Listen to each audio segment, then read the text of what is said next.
నమస్తే, welcome to prime time. నేను రాజేశ్వరి. ముందు కుండపోత వర్షాలతో ఏపీ అంతా అతలాకుతలమైంది. విజయవాడలో వాన వెలియాన్ని సృష్టించింది. ఎడతెరిపి లేని వర్షంతో లోతట్టు ప్రాంతాలు జలమయమయ్యాయి. బుడమేరు పొంగటంతో పలు కాలనీలు నీట మునిగాయి. విజయవాడలో వేలాది ఇళ్లు నీటిలోనే మునిగిపోయాయి. వరద నీరు ఇళ్లలోకి చేరడంతో ప్రజలు నానా ఇబ్బందులు పడుతున్నారు. కృష్ణానది ఉధృతితో వరద ముంపులో లంక గ్రామాలున్నాయి. గుంటూరు జిల్లా వ్యాప్తంగా భారీగా వర్షాలు కురిశాయి. జనజీవనం స్తంభించిపోయింది. వాగులు వంకలు పొంగి ప్రవహిస్తున్నాయి. గుంటూరు నగరం చుట్టూ నీళ్లు చుట్టుముట్టేశాయి. ఎక్కడ చూసినా చెరువులను తలపిస్తోంది. గుంటూరు బస్టాండ్ జలదిగ్బంధంలో చిక్కుకుంది. ఆర్టీసీ బస్సులు నీట మునిగాయి. పల్నాడు జిల్లా ఎడ్లపాడు మండలం కొండవీడు ఘాట్ రోడ్లో కొండ చర్యలు విరిగిపట్టడంతో రాకపోకలు నిలిపేశారు. ఉమ్మడి పశ్చిమ గోదావరి జిల్లాలో వర్షాలు దంచు కొడుతున్నాయి. రాములేరు వాగు పొంగటంతో వరద నీరు పలు గ్రామాల్లోని ఇళ్లల్లోకి ప్రవేశించింది. కలపర్రు టోల్ ప్లాజా సమీపంలో జాతీయ రహదారిపై వరద ఉధృతంగా ప్రవహిస్తోంది. పోడూరు మండలం పెనుమాదంలో మంత్రి నిమ్మల రామానాయుడు నీట మునిగిన పంట పొలాలను పరిశీలించారు. ఇదిలా ఉండగా మరో 24 గంటల పాటు రాష్ట్రంలో భారీ వర్షాలు కురుస్తాయని వాతావరణ శాఖ హెచ్చరిస్తోంది. గుంటూరు, ఎన్టీఆర్, పల్నాడు, ప్రకాశం జిల్లాలకు రెడ్ అలర్ట్ జారీ చేసింది. బాపట్ల, కృష్ణా, ఏలూరు జిల్లాలకు ఆరెంజ్ అలర్ట్ ప్రకటించింది.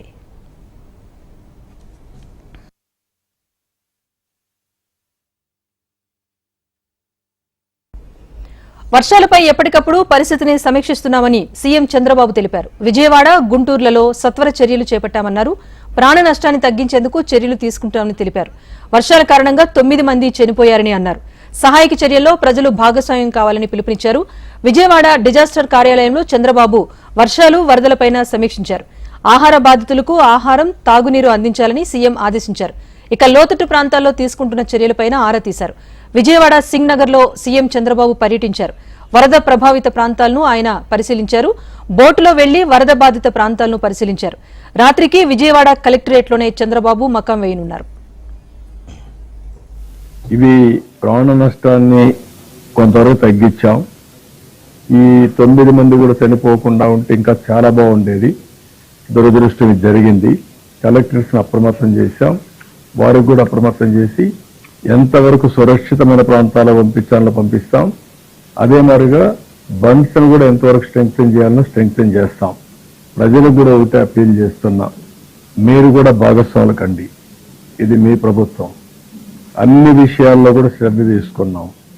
మేము మనుషుల్ని చనిపోనీయకుండా వీరినంత ప్రాణ నష్టాన్ని కాపాడాం.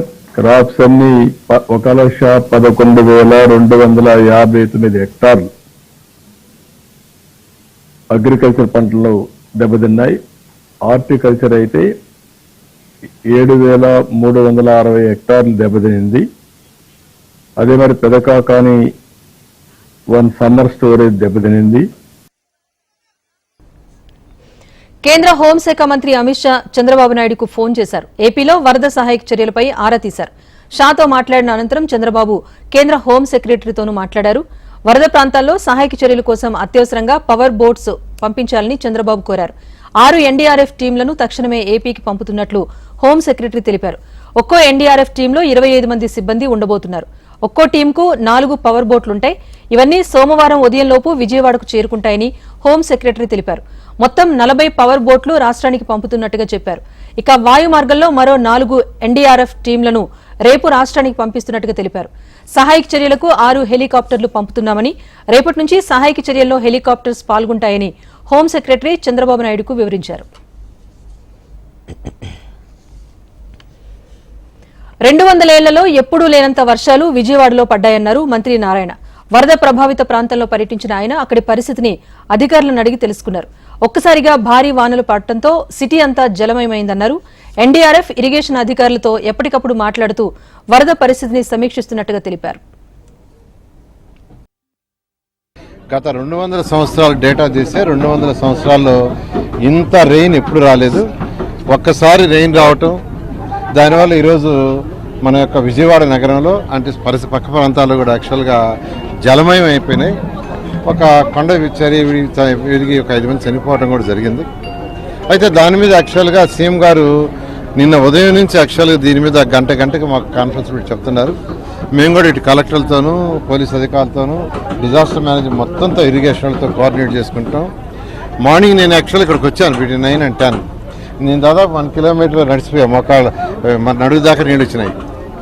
అయితే మళ్ళీ ఇప్పుడు వస్తే అసలు ఈ 1 కిలోమీటర్ ముందే అంతాకు వచ్చినాయి, పెరిగిపోయినాయి నీళ్లు. నేను ఇరిగేషన్ ఏజెన్సీతో ఆ మినిస్టర్తోనూ వాళ్ళ సెక్రటరీతో మాట్లాడుతున్నా, ఇప్పుడు కూడా మాట్లాడాను.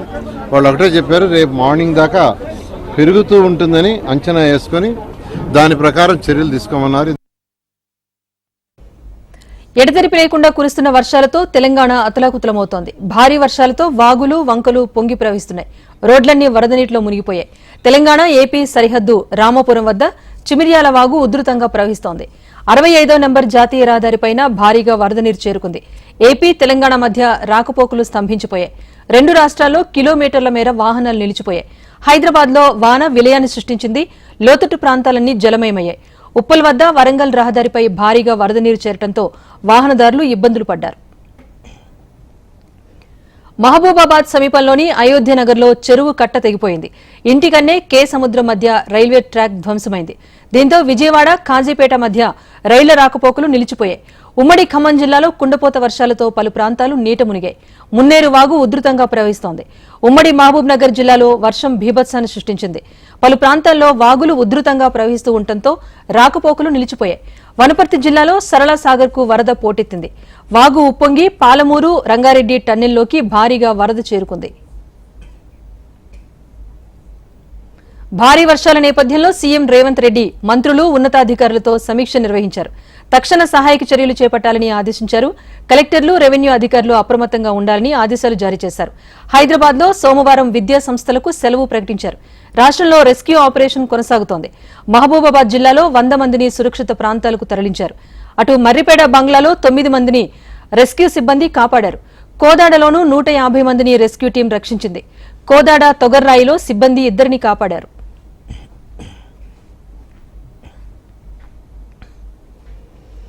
తెలంగాణ వ్యాప్తంగా కురుస్తున్న భారీ వర్షాలపై రాష్ట్ర ప్రభుత్వం అలర్ట్ అయింది. ఈ సందర్భంగా సీఎం రేవంత్ రెడ్డి టెలికాన్ఫరెన్స్ నిర్వహించారు. మంత్రులు భట్టి, ఉత్తమ్, పొంగులేటి, రాజనరసింహ, తుమ్మల, జూపల్లితో ఫోన్లో రివ్యూ చేసి అప్రమత్తం చేశారు. సీఎస్, డీజీపీ, కలెక్టర్లు, ఎస్పీలు, రెవెన్యూ, ఇరిగేషన్, మున్సిపల్ అధికారులు క్షేత్రస్థాయిలో పర్యటించాలని ఆదేశించారు. అధికారులెవరూ సెలవులు పెట్టొద్దని, పెట్టిన వారు వెంటనే విధుల్లో చేరేలా చర్యలు తీసుకోవాలని అన్నారు. అలాగే అత్యవసర విభాగాల అధికారులు క్షేత్రస్థాయిలో పర్యటించి ఎప్పటికప్పుడు సమాచారాన్ని సీఎంఓ ఆఫీసుకు పంపించాలని చెప్పారు. వరద ప్రభావిత ఏరియాల్లో తక్షణ సాయం కోసం చర్యలు చేపట్టాలన్న సీఎం మంత్రులు, ఎంపీలు, ఎమ్మెల్యేలు, ఎమ్మెల్సీలు స్థానికంగా ఉంటూ సహాయక కార్యక్రమాలు చేపట్టాలని ఆదేశించారు. అత్యవసరమైతే తప్ప ప్రజలెవరూ బయటకు రావద్దని సీఎం విజ్ఞప్తి చేశారు. 24 గంటలు అలర్ట్గా ఉంటూ సహాయక కార్యక్రమాల్లో కాంగ్రెస్ కార్యకర్తలు భాగం కావాలని పిలుపునిచ్చారు సీఎం రేవంత్ రెడ్డి.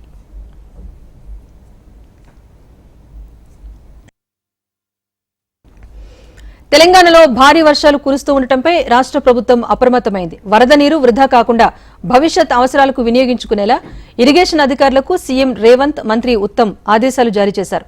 రాష్ట్రంలోని పలు ప్రాజెక్టుల పరిధిలోని రిజర్వాయర్లు, చెరువుల్లో నీటిని నిల్వ చేయాలని సూచించారు. ఖమ్మం జిల్లాలో భారీ వర్షాలపై డిప్యూటీ సీఎం భట్టి విక్రమార్క అధికారులకు కీలక సూచనలు చేశారు. ఎంపీ రఘురామరెడ్డితో కలిసి ఆయన మున్నేరు వరద ఉధృతిని పరిశీలించారు. వరద సహాయక చర్యల కోసం విశాఖ, హైదరాబాద్ నుంచి హెలికాప్టర్, ఎన్డీఆర్ఎఫ్ బృందాలను పిలిపించినట్టు భట్టి విక్రమార్క తెలిపారు. లోతట్టు ప్రాంతాల ప్రజలను వెంటనే సురక్షిత ప్రాంతాలకు తరలించాలని అధికారులను ఆదేశించారు.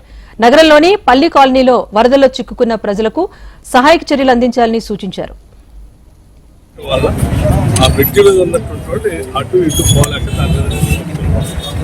వాళ్ళని రిసీవ్ చేయడం కోసం హైదరాబాద్ నుంచి హెలికాప్టర్స్ రెడీగా అందుబాటులో ఉన్నాయి. కాకపోతే అక్కడ హైదరాబాద్లో కంటిన్యూస్గా వర్షం పడడం వల్ల అక్కడ వాతావరణం అనుకూలించలేకపోతుంది. అక్కడ నుంచి హెలికాప్టర్ బయలుదేరి అందుకోసమే ఇప్పుడు ముఖ్యమంత్రి గారు నాతో చెప్పిన దాని ప్రకారం నేను ఆంధ్రాకి సంబంధించిన సిఎస్ గారితో మాట్లాడాను. సిఎస్ గారు వెంటనే అటు ఆంధ్ర అంటే విశాఖపట్నం నుంచి కొంత వాతావరణం అనుకూలిస్తుంది. అక్కడ నుంచి డిఫెన్స్ వాళ్ళతో మాట్లాడి ఆ హెలికాప్టర్ని త్వరితగతిన ఇక్కడ ఆల్రెడీ రాష్ట్ర ప్రజలకు సూచన ఒకటి రాష్ట్ర ప్రజలందరితో ఉంటాయి. ఈ వాతావరణ మార్పుల్లో భాగంగా అనుకోని విధంగా సడన్గా డౌన్ఫుల్ నుంచి రాష్ట్రంలో దిశాంతరంగా పరిస్థితుల్లో రాష్ట్ర ప్రభుత్వం ఉన్నటువంటి అధికారులు.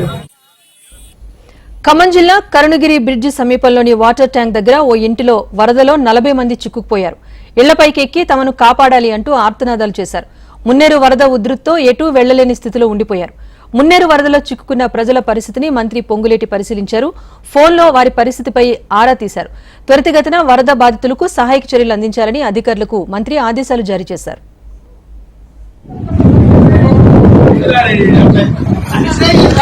We need help immediately. Please respond.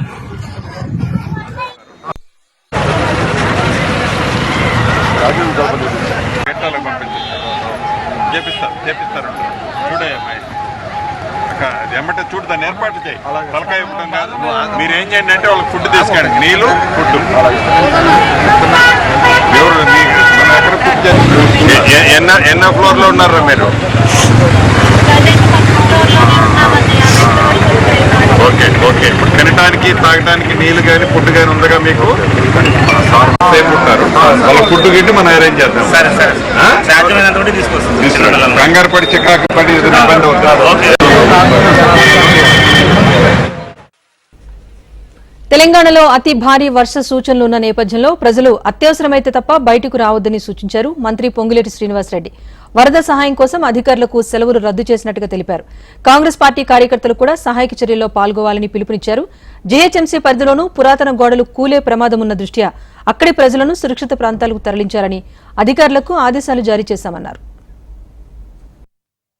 ఈ రాష్ట్ర ప్రభుత్వం మాటగా మీ అందరికీ ఒకటి చెప్పదలుచుకున్నా, రేపు సాయంత్రం వరకు ఏవైతే అతి భారీ వర్షాలు కురవబోతుందో దీనివల్ల ప్రజలు బయటికి రావద్దని, అప్రమత్తంగా అధికారులంతా ఉండాలని, ఏ ఒక్క అధికారికి సెలవు శాంక్షన్ చేయొద్దని, అదే రకంగా ఏదైతే ఎక్కడైనా ఎవరైనా చిక్కుకొని ఉంటే, ఎవరికైనా ఇబ్బంది ఉంటే యంత్రాంగంతో పాటు కాంగ్రెస్ కార్యకర్తలంతా కూడా అలర్ట్ గా ఉండి ప్రజలకి అసౌకర్యం కలగకుండా ఉండే విధంగా కాపాడాల్సిన బాధ్యత మన మీద ఉంది. కాబట్టి కార్యకర్తలందరూ కూడా అలర్ట్ కావాలని పార్టీ పక్షాన, ప్రభుత్వ పక్షాన నేను అభ్యర్థిస్తున్నాను.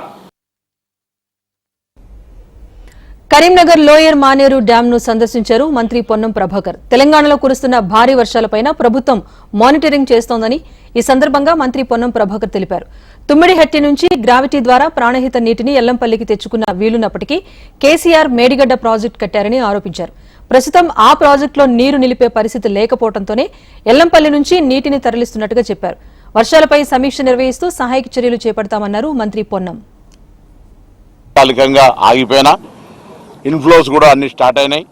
ఎల్ఎండికి అలా దాదాపు 14 టీఎంసీల వాటర్ ఇప్పుడు ప్రజెంట్గా ఉంది. 24 టీఎంసీల కెపాసిటీకి మిడ్మానేరులో కూడా ఎల్లంపల్లి నుంచితో పాటుగా మిగతా వాటర్ మన మోయతుమ్మెద వాగు నుంచి కావచ్చు, లేకపోతే మూలవాగు నుంచి కూడా వాటర్ వస్తూ ఉంది. ఇవన్నీ కూడా ఎల్లంపల్లి నుంచి ఇప్పటికే రోజువారీగా నీళ్ళ పంపింగ్ కూడా స్టార్ట్ అయింది. ఇవన్నీ ఉండగా కూడా ఎల్లంపల్లి నుంచి వాటర్ కిందికి వదలాల్సి వస్తూ ఉంది. వాటన్నిటినీ వెంటనే ఈ ప్రాజెక్టులను నింపే విధంగా మిడ్మానేరు, లోయర్ మానేరు, గంగనాయక సాగర్, కొండపోచమ్మ, మల్లన్న సాగర్ ప్రాజెక్టులతో పాటుగా కిందికి అప్ టు కోదాడ వరకు కూడా నీళ్లను వదిలిపెట్టే విధంగా, ప్రాజెక్టులు నింపుకునే విధంగా ఈ యొక్క వర్షాలు సహకరిస్తాయి, ఆశీర్వదిస్తాయని ఆశిస్తా ఉన్నాం. ఎక్కడ కూడా ఈవెన్ కరీంనగర్ పట్టణానికి సంబంధించి తీసుకున్న ఇతర మున్సిపాలిటీలకు సంబంధించిన అందరు కమిషనర్లతో కూడా మాట్లాడడం జరిగింది. ఎక్కడ కూడా చిన్న కరీంనగర్ టౌన్లో 2-3 వాటర్ లాగింగ్ సెంటర్స్ ఉండే, మిగతా ఎక్కడ కూడా ఇబ్బంది కాలేదు. ఎక్కడ లోతట్టు ప్రాంతాల్లో నీళ్లు ఇళ్లలోకి వచ్చి ఇండ్లు ఖాళీ చేసేటువంటి పరిస్థితి ఏర్పడలేదు. తెలంగాణ రాష్ట్ర వ్యాప్తంగా భారీ వర్షాలు కురుస్తున్నందున ప్రజలు అప్రమత్తంగా ఉండాలని తెలంగాణ స్పీకర్ గడ్డం ప్రసాద్ కుమార్ సూచించారు. నదులు, వాగులు ఉధృతంగా ప్రవహిస్తున్నందున ప్రజలు వాటి వద్దకు వెళ్లకూడదని తెలిపారు. అత్యవసరమైతే తప్ప ప్రయాణాలు పెట్టుకోవద్దన్నారు. పాత ఇళ్లలో నివసిస్తున్న వారు తక్షణమే ఇంటిని విడిచి సమీపంలోని ప్రభుత్వ భవనాలు, పాఠశాలల్లో ఆశ్రయం పొందాలన్నారు. అన్ని శాఖల ప్రభుత్వ అధికారులు, ఉద్యోగులు క్షేత్రస్థాయిలో అందుబాటులో ఉంటూ అవసరమైన సహాయక చర్యలు తీసుకోవాలని స్పీకర్ ప్రసాద్ ఆదేశించారు. తెలంగాణ రాష్ట్ర ప్రజలకు అందరికీ నా యొక్క నమస్కారాలు. 2 రోజుల నుంచి వర్షాలు చాలా పెద్ద ఎత్తున పడుతున్నాయి. ఇంకా 2 రోజులు పడతాయని చెప్పేసి వాతావరణ శాఖ వాళ్ళు చెప్తున్నారు. మరి ఈ విషయానికి సంబంధించి ఈ రాష్ట్ర ముఖ్యమంత్రి గౌరవ రేవంత్ రెడ్డి గారు మంత్రులను, ఎమ్మెల్యేలను, అధికారులను ఎప్పటికప్పుడు అప్రమత్తం చేసి సమీక్షిస్తున్న సందర్భము. మరి నేను నా తరఫున రాష్ట్ర ప్రజలను కోరడం ఏమిటంటే, ప్రయాణాలు చేయకండి, పాత కరెంటు స్తంభాలను ముట్టుకోకండి. మరి పాత ఇళ్లల్లో ఉన్న వాళ్ళంతా ప్రభుత్వం ఏర్పాటు చేస్తున్న వసతి గృహాల్లో పాటు చేరండి. మరి పాత గోడల పక్కకు వెళ్ళకండి. మరి అదేవిధంగా వాగులు, వంకలు దాటే ప్రయత్నం చేయకండి. అవసరం అనుకుంటేనే బయటికి వెళ్ళండి, లేకపోతే వద్దండి. మరి మన ప్రాణాన్ని మనం కాపాడుకునాలి, మన ఆస్తిని మనం కాపాడుకునాలి. మరి ఈ విధంగా చేస్తే ఈ రాష్ట్ర ప్రభుత్వానికి మీరు మేలు చేసినట్టు ఉంటుంది. ఈ రాష్ట్ర ముఖ్యమంత్రి గౌరవ రేవంత్ రెడ్డి గారికి కూడా మీరు మేలు చేసినట్టు ఉంటుందని చెప్పేసి. తెలంగాణ వ్యాప్తంగా 2 రోజులుగా భారీ వర్షాలు కురుస్తున్నాయి. ఖమ్మం జిల్లాలో సుమారు 110 గ్రామాలు ముంపుకు గురయ్యాయి. భారీ వరదలతో కొండ ప్రాంతాల్లో ప్రజలు చిక్కుకుపోయారు. ప్రకాష్ నగర్ గుట్టపై 9 మంది, అజ్మీరా తండా గుట్టపైన 68 మంది, బిల్డింగ్లపై 42 మంది వరకు చిక్కుకుపోయారు. తెలంగాణలో భారీ వర్షాలు, తాజా పరిస్థితిని కేంద్ర హోంమంత్రి అమిత్ షా దృష్టికి బండి సంజయ్ తీసుకువెళ్లారు. తెలంగాణలో ప్రాణ నష్టం లేకుండా అన్ని చర్యలు తీసుకోవాలని ఎన్డీఆర్ఎఫ్ ను అమిత్ షా ఆదేశించారు. చెన్నై, వైజాగ్, అసోం నుంచి 3 చొప్పున మొత్తం 9 ఎన్డీఆర్ఎఫ్ బృందాలను తెలంగాణకు షా పంపించారు. తెలంగాణకు వచ్చిన ఎన్డీఆర్ఎఫ్ బృందాలతో బండి సంజయ్ మాట్లాడారు. రాష్ట్ర అధికారులతో సమన్వయం చేసుకుంటూ సహాయక చర్యలు చేపట్టాలని ఎన్డీఆర్ఎఫ్ బృందాలకు బండి సంజయ్ సూచించారు. కేంద్ర ప్రభుత్వ ఆదేశాలతో ఎన్డీఆర్ఎఫ్ బృందాలు రంగంలోకి దిగి లోతట్టు ప్రాంతాల ప్రజలను సురక్షిత ప్రాంతాలకు తరలిస్తున్నారు. తెలంగాణలో భారీ వర్షాల నేపథ్యంలో సీఎం రేవంత్ రెడ్డికి కేంద్ర హోంమంత్రి అమిత్ షా ఫోన్ చేశారు. తెలంగాణలో వర్షాలు, వరద పరిస్థితులను అడిగి తెలుసుకున్నారు. క్షేత్రస్థాయిలో వరదలతో వాటిల్లిన నష్టాన్ని అమిత్ షాకు వివరించారు రేవంత్. ప్రాణ నష్టం జరగకుండా జాగ్రత్తలు తీసుకుంటున్నామని రేవంత్ చెప్పగా, తెలంగాణకు అవసరమైన తక్షణ సాయాన్ని అందిస్తామని అమిత్ షా హామీ ఇచ్చారు. మాజీ సీఎం జగన్ వైఎస్ఆర్ కడప జిల్లా పులివెందులలో పర్యటించారు. 3 రోజుల జిల్లా పర్యటనలో భాగంగా ఆయన వైసీపీ కార్యాలయంలో ప్రజా దర్బార్ నిర్వహించారు. దీంతో జగన్ ను కలిసేందుకు స్థానిక ప్రజలు తరలివచ్చారు. ఈ సందర్భంగా అక్కడికి వచ్చిన ప్రజల నుంచి జగన్ వినతి పత్రాలు స్వీకరించారు. సమస్యల పరిష్కారానికి కృషి చేయాలి అంటూ జగన్ కు విన్నవించుకున్నారు జనం.